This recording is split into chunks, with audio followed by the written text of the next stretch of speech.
Olá, alunos, sejam muito bem-vindos a mais uma aula de ciências. Eu sou a professora Andressa Primavera. Nesse momento, vamos ver o objeto de conhecimento da nossa aula de número 21. Na aula de número 21, teremos revisão.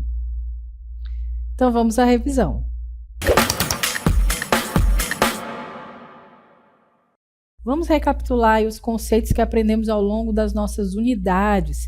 E para começar, a gente vai falar um pouco sobre as mudanças climáticas, que são alterações de longo prazo que afetam os padrões climáticos característicos de uma região ou até mesmo do planeta.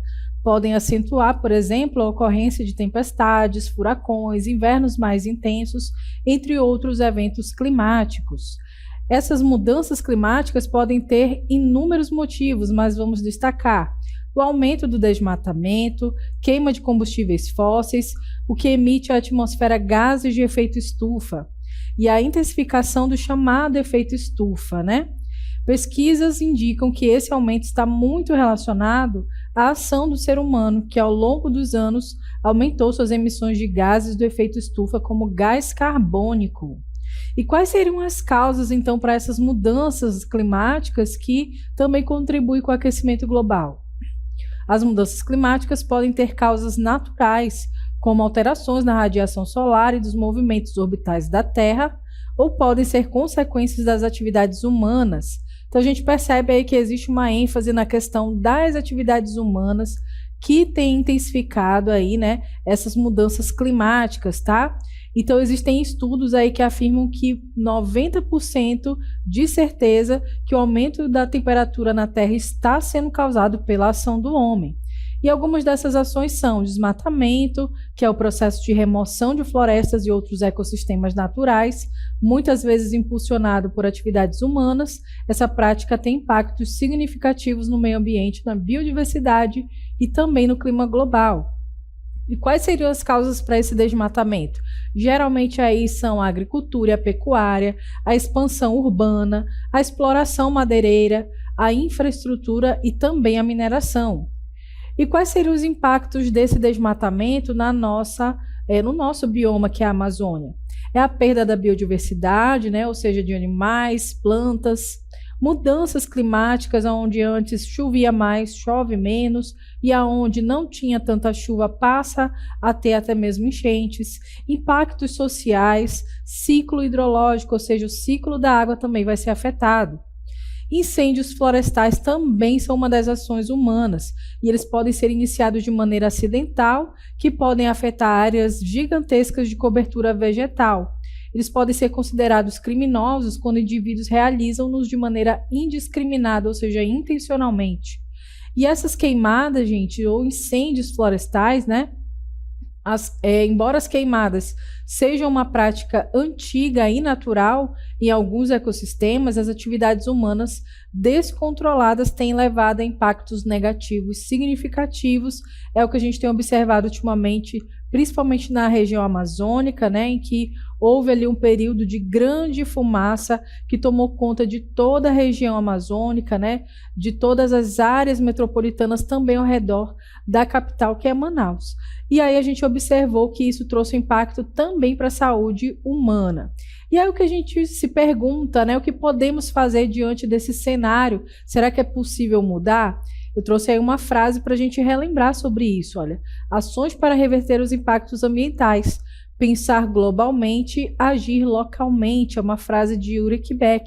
Então essa mensagem traz aí, né, essa frase traz uma mensagem para a gente pensar de maneira global nos problemas, mas procurar agir de maneira local, né, em uma iniciativa individual ou coletiva.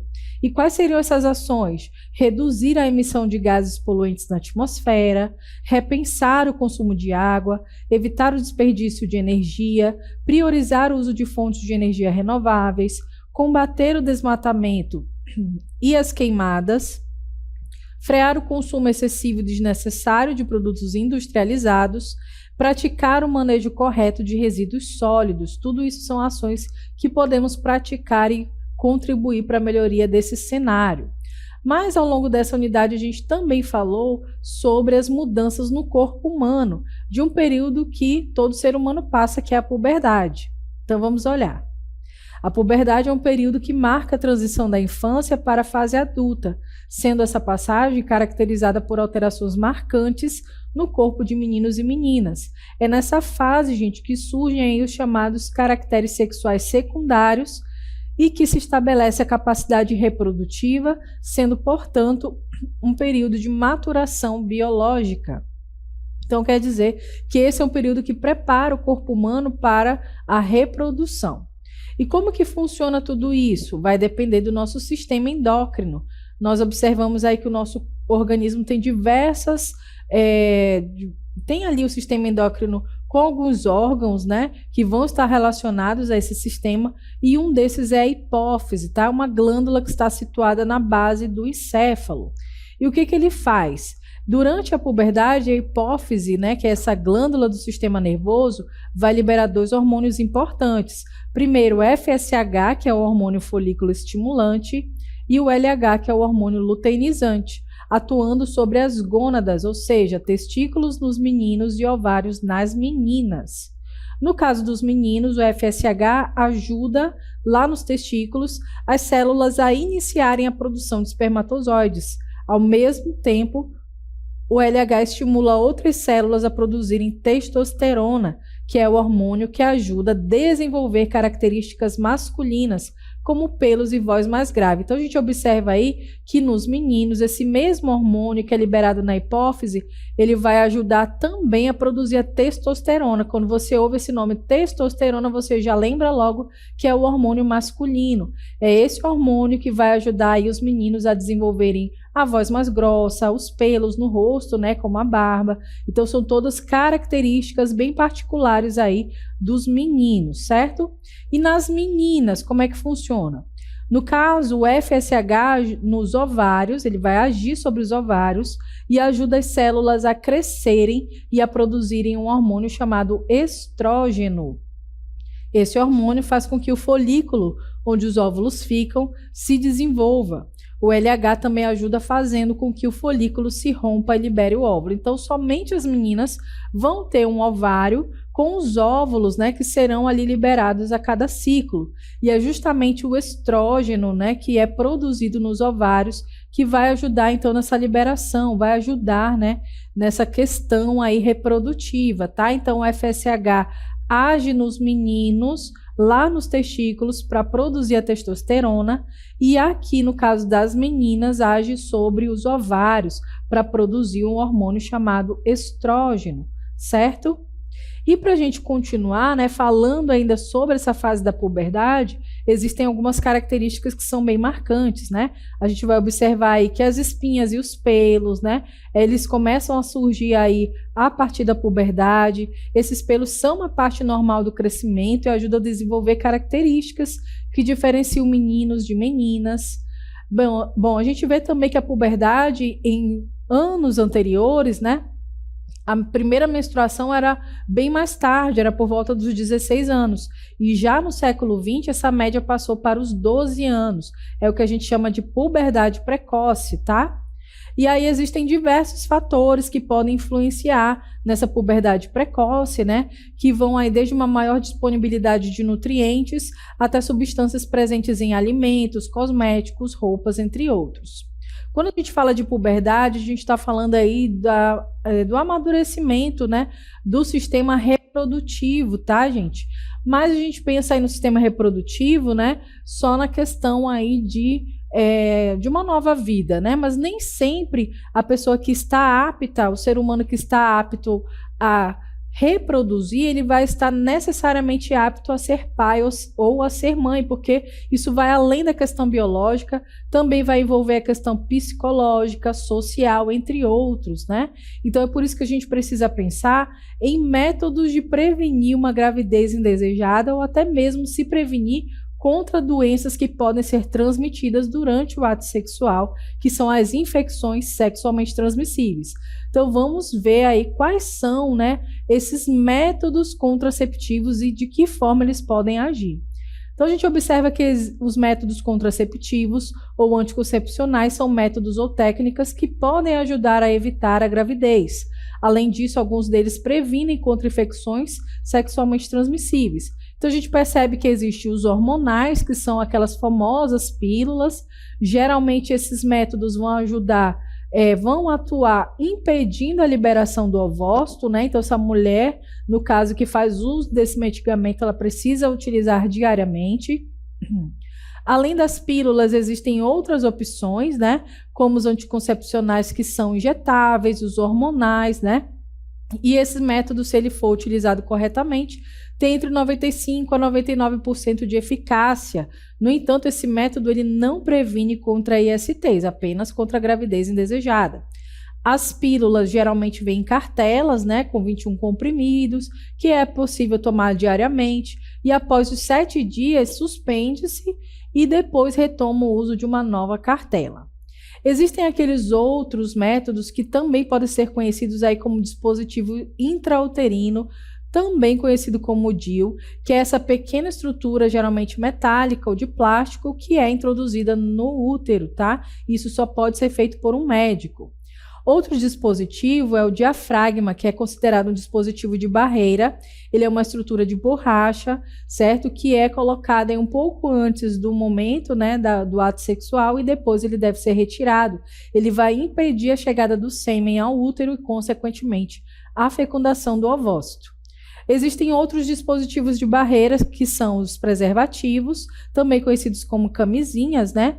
E aí eles servem para impedir que o sêmen e outros fluidos corporais entrem em contato com a vagina. Como os espermatozoides não são liberados no interior do sistema genital feminino, a fecundação não ocorre.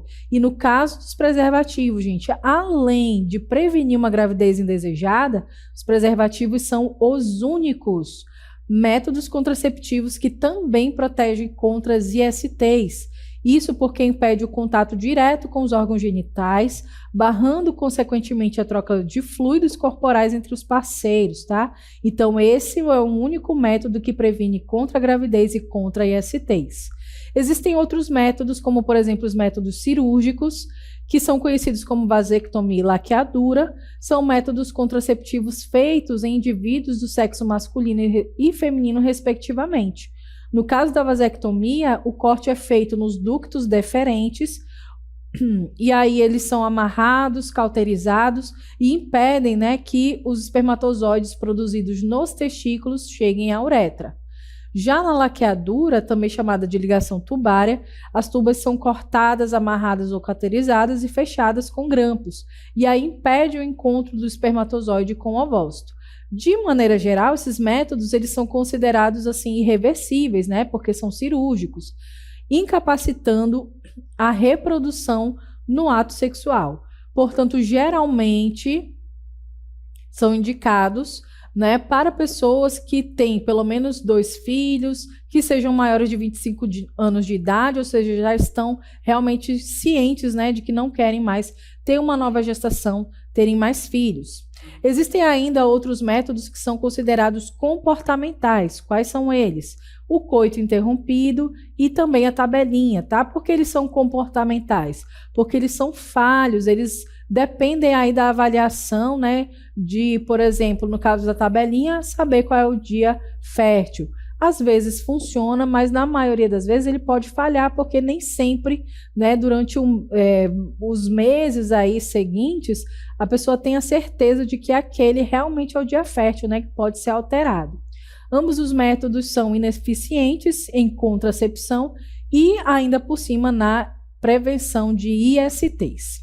Bom, a gente falou ainda, né, durante as nossas aulas sobre a geração de energia, né, tanto no país quanto também na nossa região. Então vamos recapitular aí as fontes de energia que são renováveis e também as não renováveis. As fontes de energia são recursos dos quais podemos extrair a energia utilizada nas mais diversas atividades.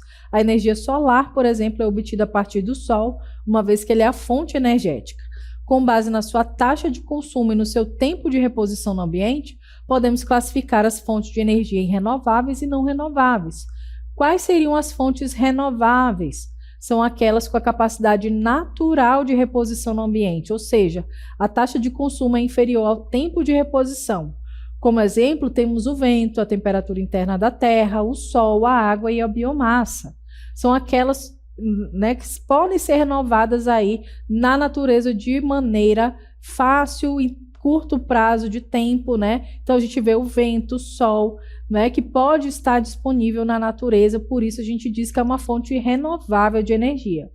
E aquelas que são não renováveis, vamos observar, são aquelas cujas taxas de consumo é superior à taxa de reposição no ambiente, que normalmente leva milhões de anos e ocorre sob condições específicas de temperatura e pressão. Aí a gente vê como exemplo extração de petróleo, né?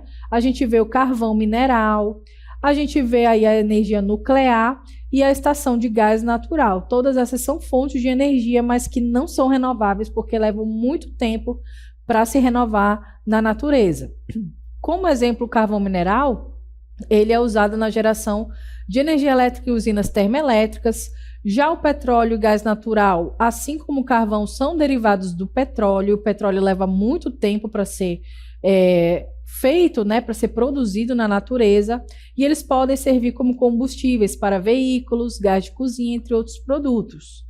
Fontes de energia não renováveis ainda, no caso aí os combustíveis fósseis, eles possuem uma alta eficiência energética e por isso, apesar de terem seus estoques limitados, ainda são amplamente utilizados em grande parte do planeta. O problema é que a queima desses combustíveis, gente, é responsável por liberar uma grande quantidade de gases tóxicos, principalmente o dióxido de carbono, né? Então ele é prejudicial para a saúde do meio ambiente, fora que também para a saúde humana. Quais seriam aí os exemplos de fontes de energia renováveis? Nós temos a água, que vai ser utilizada aí nas hidrelétricas, o sol, que vai ser utilizado aí, vai ser aproveitado na forma de luz, energia luminosa ou de calor, através das placas fotovoltaicas. O vento também vai ser utilizado nas usinas eólicas, então o vento vai provocar a rotação das hélices, vai gerar energia elétrica. A biomassa, né, que também é utilizada para a produção de biocombustíveis, como o etanol. A temperatura interna da Terra, que é considerada uma fonte de energia denominada geotérmica, né? Esse vapor, essa alta pressão vai ser captado pelas usinas e transformado em energia elétrica.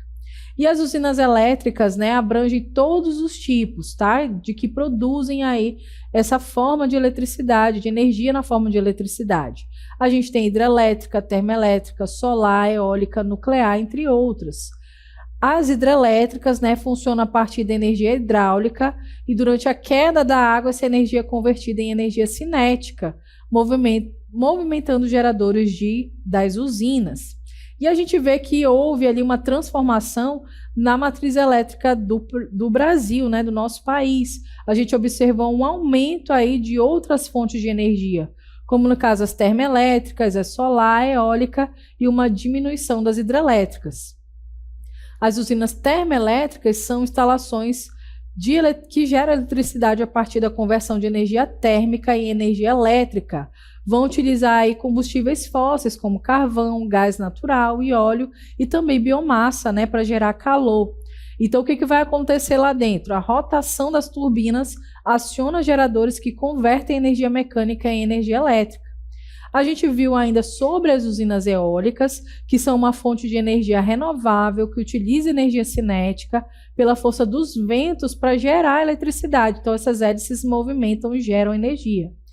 E as usinas solares, elas são uma fonte, né? Elas vão utilizar a energia solar, que é uma fonte de energia renovável, utiliza a radiação do sol para gerar eletricidade e calor, né?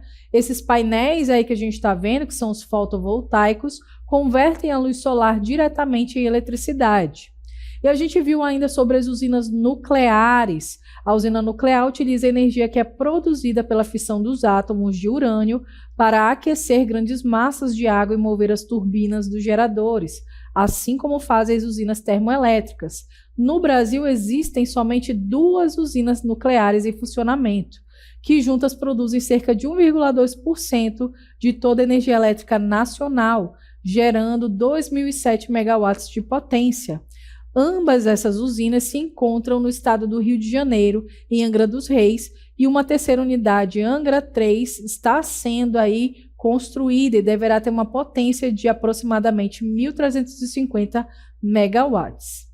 Muito bem, a gente recapitulou aí os principais conceitos das nossas unidades. Eu espero que você tenha compreendido. Até uma próxima.